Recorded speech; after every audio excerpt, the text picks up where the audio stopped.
ফিরে এলাম বিরতির পর। এবার দুর্ঘটনায় পুলিশের গাড়ি, ঘটনা উদয়পুরে।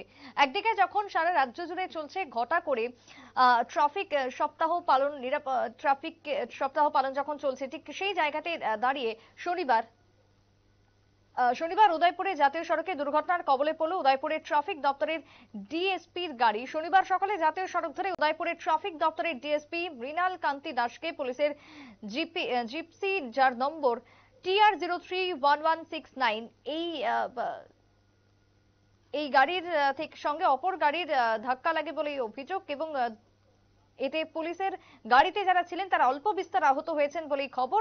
ট্রাফিক দপ্তরে কর্মরত সেই সময় ছিলেন আমির হোসেন। পরবর্তী সময় পুলিশ মালবাহী গাড়িটিকে আটক করে রাধাকিশোরপুর থানায় নিয়ে যায়। ঘটনার তদন্ত চলছে। তবে উদয়পুর মহকুমার জাতীয় সড়কের এই ঘটনা, একদিকে TR031169 গাড়ি এবং অন্যদিকে TR01801521 গাড়ির ধাক্কা লাগে, এবং দুই গাড়ির এই ধাক্কাকে কেন্দ্র করে কার্যত স্থানীয় মহলে ব্যাপক চাঞ্চল্য পরিলক্ষিত হয়। একদিকে যখন ঘটা করে ট্রাফিক নিরাপত্তা সপ্তাহ পালন করা চলছে, সেই জায়গাতে পুলিশের গাড়ি দুর্ঘটনার কবলে পড়াতে বিভিন্ন দিকে চাঞ্চল্যের সৃষ্টি। ঘটনাকে ঘিরে কি বক্তব্য উঠে আসছে উদয়পুর থেকে, শুনুন।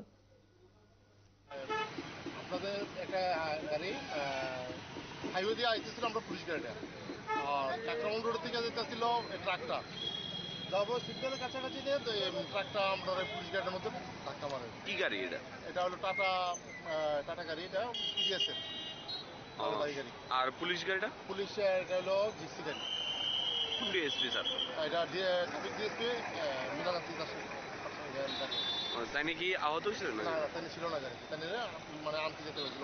কেউ কি আহত হয়েছে? ড্রাইভার অল্প কিছু ব্যথা পাইছে, গাড়িটাই কিছু। এখন কোথায় নিয়ে যাবে? এটা আটক পিএসএল। আপনারা ট্রাফিক পুলিশের বক্তব্য শুনলেন। একদিকে মালবাহী গাড়ি, যে গাড়ি ধাক্কা মারে পুলিশের গাড়িতে, এমনটাই অভিযোগ উঠে এসেছে। তবে ঘটনাতে পুলিশের গাড়িতে যারা ছিলেন তারা অল্প বিস্তর আহত হয়েছেন বলেই খবর। তবে সেই সময় ট্রাফিক দপ্তরের পক্ষ থেকে কর্মরত ছিলেন আমির হোসেন। তিনি ঘটনাস্থলে থাকার দরুন পুরো এলাকায় কার্যত যে চাঞ্চল্যকর পরিস্থিতি তৈরি হয়েছিল তা প্রশমন করেন। অন্যদিকে পুলিশ মালবাহী গাড়িটিকে আটক করে রাধাকিশোরপুর থানায় নিয়ে যায়। এখনো পর্যন্ত ঘটনার তদন্ত জারি রয়েছে। উদয়পুর মহকুমার জাতীয় সড়কের ঘটনায় এক প্রকার চাঞ্চল্য।